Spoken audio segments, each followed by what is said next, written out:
कबीर साहब कहते हैं बेटा जाया खुशी हुई, खूब बजाए थाल, ये तो आवन जावन लगा हुआ है ज्यों कीड़ी का नाल।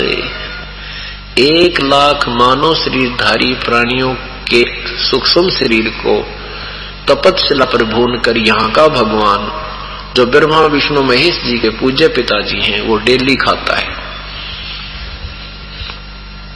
और अपने तीनों पुत्रों रजगुण ब्रह्मा, सतगुण विष्णु, तमगुण शिव जी के द्वारा यहाँ के जीवों की उत्पत्ति, स्थिति और संहार की व्यवस्था करवाता है। अपने पेट के लिए, अपने स्वार्थवश हमें यहाँ पर रोका हुआ है और हमें झूठा लालच दे रखा है।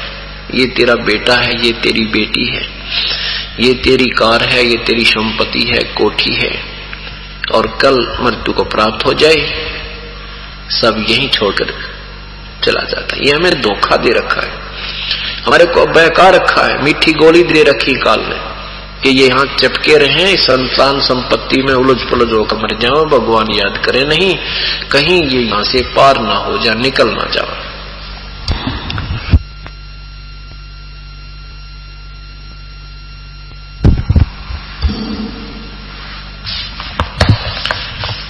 उसके लिए परमात्मा कहते हैं ये तो भाई राजा लोग तो पुत्र होने की खुशी मनाते थे, बड़े बैंड बाजे बजा करते थे, उनके बड़ा सी धूमधाम से सारे नगर में कीर्तन करा वो ढोल ढाल बजाया करते थे।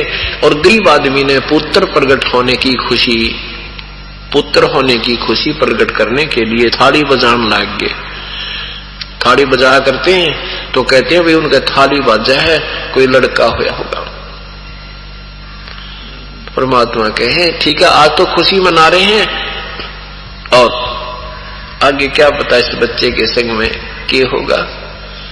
इसलिए प्रभु की याद रखो, परमात्मा के प्रोटेक्शन में आने के बाद वो बच्चा भी सुरक्षित रहेगा। पूर्ण परमात्मा में ये शक्ति है कबीर देव में, कबीर परमेश्वर में, कि आपके श्वास भी शेष ना रहे हो, आपकी मृत्यु अंत आ चुका हो और आपको उम्र भी ठीक हो, अभी ज्यादा बड़ी ना हुई हो, तो परमात्मा आपकी उम्र भी बढ़ा सकता है। ये नहीं कि जो बड़ी उम्र के हैं उनकी ना बढ़ावे, हाँ चाहे आप 200 वर्ष की मांग ली हो आपको उतनी उम्र दे देगा, लेकिन 70 साल पाछा मांगना, आयु मांगना मूर्खता होती है। 60-70 साल के पाछा तो बस न्यू मांगा परमात्मा आपकी रजा, जितने दिन सांस दो आपके गुण गाता रहूं, या भूल ना पड़े, ये याचना प्रभु से करते रहिए। तो क्या बताते हैं,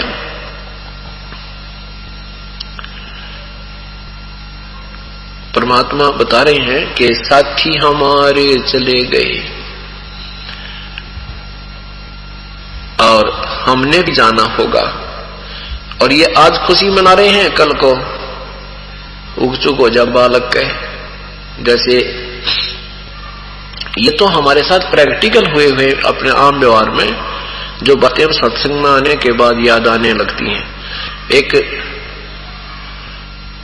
व्यक्ति ने अपना पोता होने की खुशी में 12 गांवों का जिम्मेवार किया। भाई घने दिन में 30 साल पाछे 25 साल के बाद लड़का हुआ है, मतलब पहले बेटा हुआ था, फिर उसका बेटे का पोता 25-30 साल के बाद हुआ कि लड़का जो हुआ। तो उस खुशी में उसने 12 गांवों की जीवनवार करी, खुशी मनाई, बड़े बड़े पैसे लाए, लाखों रुपए लगा दिए। अगले वर्ष वो लड़का मृत्यु को प्राप्त हो गया जिसकी खुशी मनाई थी। तो परमात्मा याद दिलावे हैं, झूठे सुख को सुख कहे तो मना रहा मन मोदे, ये सकल चबिनो काल कहा, कुछ मुख में कुछ गोदे। ये तो सब काल आहार है। 1 लाख उसके मुख में होते हैं प्रतिदिन और बाकियों को गोदी में खिला रहा है। ये सब गोदी में खेल रहे हैं और इनका भी नंबर किसी ना किसी दिन आ ही जाना है। इन बातों को याद दिलाते हैं परमात्मा।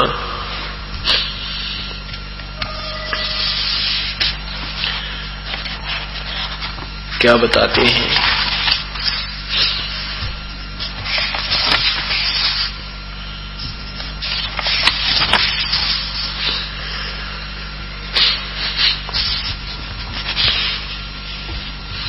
परमात्मा की भक्ति क्या करो, क्या कहते हैं। राम नाम लूट सको तो लूटियो, राम नाम की लूटे, पीछे फिर पछताओगे, प्राण जहांगे छूटे। कि फिर पश्चाताप करोगे जब ये प्राण छूट जाएंगे, ये जीवन शेष नहीं रहेगा। इसके रहते रहते हमने परमात्मा की भक्ति करनी है। कहते हैं राम रटत कोढ़ी भलो, चो पड़े जो चामे, वो सुंदर शरीर की सुकाम का, जिस मुख नहीं नामे। तो जो राजा जिसे संतुष्ट नहीं होता था उनको कैद में डाल देता था। एक अष्टावक्र नाम का विद्वान पुरुष था, बालक था, और उसको किसी ने बच्चों ने खेल, अष्टावक्र का अर्थ था वो 8 जगह से मुड़ा हुआ था। बांगा टेढ़ा की था, आंगड़ी टेढ़ी की था, को बान होरी की था, गर्दन ऐसे है, कहते न्यू है, गोडे मुड़ रहे हैं, ऐसा 8 जगह। तो उसमें बैंड था, वक्र माने मोड़। बच्चों ने उसको ताना मार दिया कि तू ऐसा है तो अपने बाप ने छुटवा ले, और राजा की कैद में पड़ा है। उसी दिन से उसने अपनी माँ से पूछा कि माँ मेरा पिता कहाँ है। माँ ने इसलिए नहीं बताया था कि कहीं ये बालक जिद्दी है और ये ना चला जा वहां, इसलिए बताया नहीं था किस कारण से तेरे पिताजी को सजा हुई है। बच्चों से पता लग गया कि तेरा पिताजी ज्ञान में हार गया, इसलिए उसको कैद कर रखी है।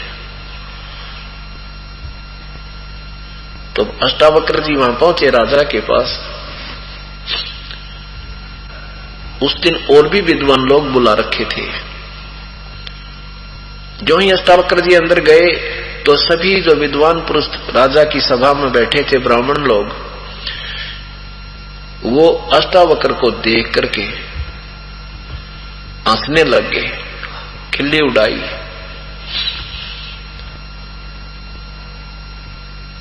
और जिससे राजा प्रसन्न होकर करता था उसको ऊंचे आसन पर बैठाता था ताकि सब सुने और देखें।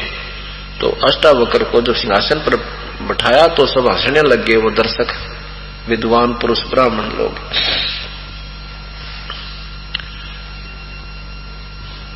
अष्टावक्र ने कहा कि राजन, तो आप इन चमारों की सभा में इन चमारों की सभा में इनसे आप क्या प्रश्न उत्तर प्राप्त करोगे, इनसे क्या ज्ञान प्राप्त करोगे। तो सारे चमार बैठे हैं, इनको तो चाम का ज्ञान है, भगवान का ज्ञान नहीं है। ये मेरे इस बांगे टेढ़े शरीर ने देखकर दांतरे निकाल रहे हैं, ये परिचित नहीं है प्रभु की परिभाषा। तो परमात्मा भी याद दिलाते हैं कि राम रटत कोड़ी भलो, चू पड़े जो चाम, ये सुंदर शरीर किस काम का, जिस मुख नाही नामे। कबीर जिव्या तो वाए भली, जो रटे हरि नामे, नहीं तो काट फेंक दियो भाई मुख में भलो ना चाम।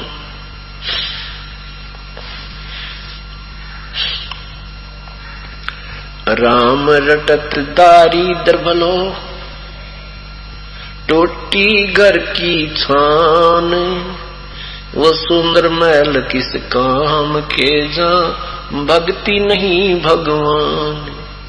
कहते हैं परमात्मा की भक्ति चाहे गरीब तो गरीब आदमी करता हो, टोटे वाला भी करता हो, बिल्कुल दारिद्र है करता हो, वो भी प्रभु को बहुत प्यारा होता है। और उन सुंदर महलों में रहने वाले जो प्रभु नहीं बचते, वो अपना जीवन व्यर्थ करे। वो सुंदर महल, वो स्वर्ण महल किस काम के जहां भक्ति नहीं भगवान। नाम सहित बेवतन वाला जो दर दर मांगे भीखा। कितनी प्यारी महिमा कर दी। और क्या भया छत्र की छाता लाए राजपाट धेली का। परमात्मा कहते हैं कि सतनाम पूर्ण संत से प्राप्त होने के बाद चाहे आपको देश निकालना भी मिल जाए, आपको कोई घाटा नहीं है। आप उस राजा से भी उत्तम हो जो छतर की छाहों के नीचे चलते थे, उनके ऊपर छतरी लगाई जाती थी जब राजा लोग बाहर निकलते थे, इतना उनका आदर सत्कार। कहती हूँ राजपाट दिल्ली का उस भक्त की, इस सच्चे नाम के उपासक के सामने पूरी पृथ्वी का भी कोई शासक है, इंद्र का राज भी कोई करता है, स्वर्ग का भी राजा है, तो भी वो बिगाड़ कर रहा है। बिगाड़, बिगाड़ किसे कहते हैं?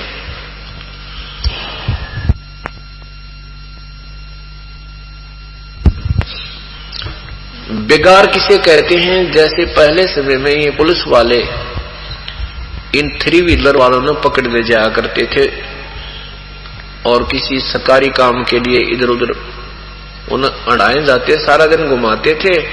वो तेल भी अपने पास ही डलवाता था, खाना भी अपनी जेब से खाता था, और 1 मिनट की फुर्सत नहीं होती थी। वहां चल वहां चल, रात सुबह 6 बजे ले जाते, रात के 12 बजे छोड़ते। अगले दिन उससे पूछा करते थे साथी कि कल ना दिखा, कहां गया था?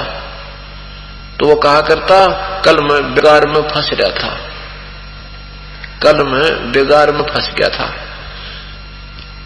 रात में 11-12 बजे आया भाई, 200 रुपये घर से लाया, रोटी अपने पल्ले से खाई और पैसा एक बचा नहीं। कमाई एक नए पैसे की नहीं, और घूमता दिखा, वो 3 व्हीलर चालता दिखा, सारा दिन घूम रहा था, यानी उसकी 1 मिनट की फुर्सत नहीं, टाइम नहीं था रुकने का, और पैसा आउटपुट कुछ नहीं, लाभ कोई नहीं। इसको बिगाड़ कहा करते हैं। इसी का प्रमाण परमात्मा गरीबदास साहिब जी कहते हैं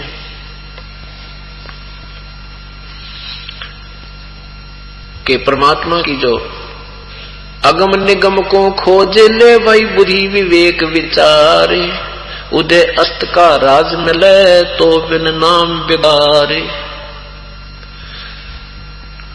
अगम निगम को खोज ले और जैसी सोच विचार करो अपने दिमाग में कि यदि सारी पृथ्वी का भी तुझे शासन मिल जावे और ये नाम नहीं है तो बिगाड़ है, तो बिगाड़ लो रहा है। राजा को 1 मिनट की फुर्सत नहीं होती, कभी चैन राजा को नहीं होता, बेशक वो घुटी लाकर बकवाद कर ले थोड़ी बहुत देर, दूसरी बात है ना, दिन रात उसके पसीने आए रहा करें। क्योंकि एक छोटा सा घर का सदस्य मुखिया एक 5-7 परिवार के सदस्यों के पोषण में, पालन पोषण में, उनकी आवश्यकताओं को पूर्ण करने में कितना परेशान रहता है, और राजा के तो प्रजा पूरी उसकी संतान होती है, उसको बहुत दुख होता है। कहीं भी कोई अकाल गिर जावे, कितने कोई झगड़ा हो जावे, कि आग लग जावे, कोई भूकंप तक वो दिक्कत आ जावे, और फिर अपने उस राजनीतिक तिगड़मबाजी का तो कहना है कि कितना परेशान रहता हो।